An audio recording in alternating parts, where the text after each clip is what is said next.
Perkenalkan, nama saya Rizky Nora Yulandari, Prodi S1 Keperawatan, Institut Ilmu Kesehatan Muhammadiyah Makassar, kelas D22. Saya akan menjelaskan mengenai anatomi sistem reproduksi. Pertama, organ reproduksi pada wanita bagian luar terdiri dari labia major. Labia major berfungsi melindungi organ reproduksi bagian luar.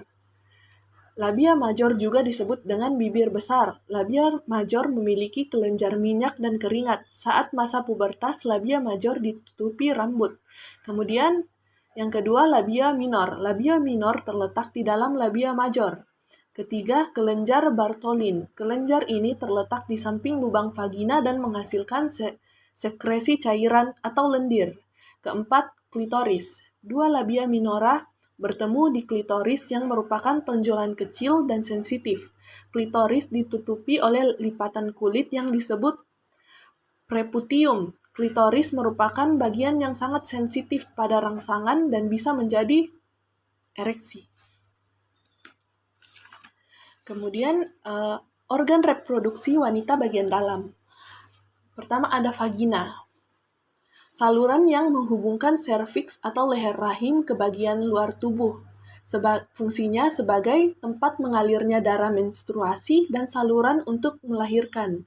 Kemudian ada serviks.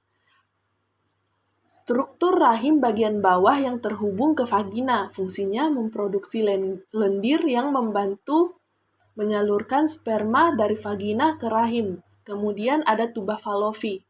Berjumlah sepasang kanan dan kiri. Bentuknya menyerupai tabung kecil dan tipis yang menempel di bagian atas rahim. Fungsinya sebagai saluran untuk sel telur atau ovum bergerak dari ovarium menuju rahim. Kemudian ovarium diselubungi kapsul pelindung dan mengandung beberapa folikel. Di dalam folikel terdapat sel telur atau ovum yang siap dibuahi. Folikel menghasilkan hormon yaitu estrogen dan progesteron. Kemudian rahim atau uterus. Organ berongga yang bentuknya menyerupai buah pir berfungsi sebagai tempat berkembangnya janin setelah sel telur dibuahi oleh sperma. Rahim tersusun atas 3 lapisan yaitu perimetrium, myometrium, dan endometrium. Kemudian, organ reproduksi pada pria. Organ reproduksi pria eksternal itu ada penis sebagai saluran kencing, sebagai media atau saluran sperma. Sel spermatozoa. Penis terdiri atas 3 rongga yang berisi jaringan spons dan dikelilingi jaringan erektil yang rongga-rongganya mengandung banyak pembuluh darah dan saraf perasa.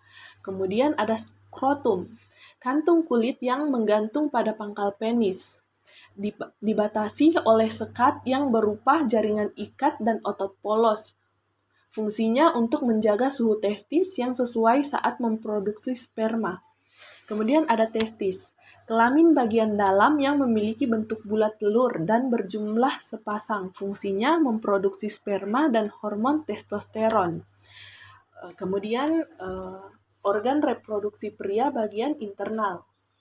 Ada epididymis, saluran yang keluar dari testis. Fungsinya sebagai tempat penyimpanan sperma sementara. Kemudian ada saluran uretra, kelenjar yang menghasilkan zat yang berisi basa alkali, fruktosa, gula monosakardia, hormon prostaglandin, protein pembekuan. Kemudian ada kelenjar Chopper, kelenjar yang menghasilkan lendir dan cairan bersifat basah. Fungsinya melindungi sperma dengan cara menetralkan urin, melapisi uretra untuk mengurangi kerusakan pada sperma. Sekian penjelasan saya mengenai organ reproduksi pada pria dan wanita. Wassalamualaikum warahmatullahi wabarakatuh.